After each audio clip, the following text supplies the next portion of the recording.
and where evidence is. So certainly, I'm glad to see Nigeria artists like this.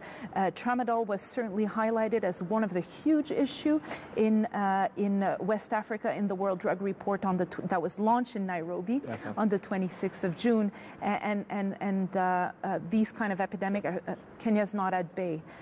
So yeah, definitely the world of art has a role to play in conveying the prevention message, the information message, as long as it comes along with also all of the other intervention that we need to see happen at different level of engagement, but also at different level of development of youth. Okay. We know that intervention with prenatal care on alone is a drug use prevention intervention, and we have them along the whole development of youth. So we just need to tackle the messaging, tackle the intervention as people grow older, and certainly we have a good chance at tackling the problem. Okay, definitely.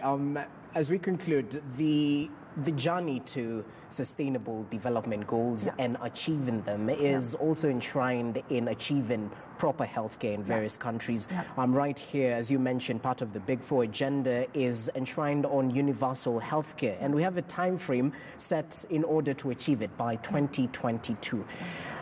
Well, it seems to be a problem. We have a couple of scandals emanating from the health ministry, not just in Kenya. I'm sure this is worldwide. How do we actually align ourselves as a country, as a region, to ensure that, yes, we are having sit-downs and forums to talk about this problem, but in terms of proper government support, in terms of stability, in terms of healthcare, how do we achieve this in terms of aligning ourselves?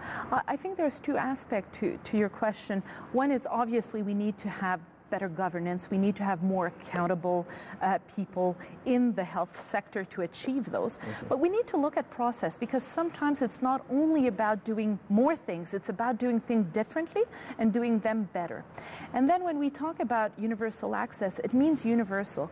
We tend to look at big numbers, but there's a good hashtag for the 2030 agenda, which is leaving no one behind. And this means leaving no one behind, because if you leave certain population out of the gains we are seeing, the tremendous gain we're seeing in Kenya, then we're not going to win at all. If we leave people who use drugs and we don't give them the services we need, if we leave people in prisons, if we leave other marginalized population from that response, we're not gonna make it. So my message is certainly we need to be more comprehensive, more inclusive, and be more focused with the investments to make sure that we reach where it needs to be reached. Okay, that's very important. Many thanks for making time, Sylvie Bertrand.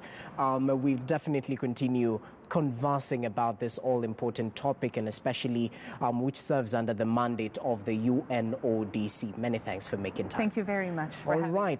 Now, despite the outbreak of violence in the Central African Republic, a small group of volunteers are roaming the roads of the country, screening films in the most remote regions. In Bayanga, a pygmy region in the southwest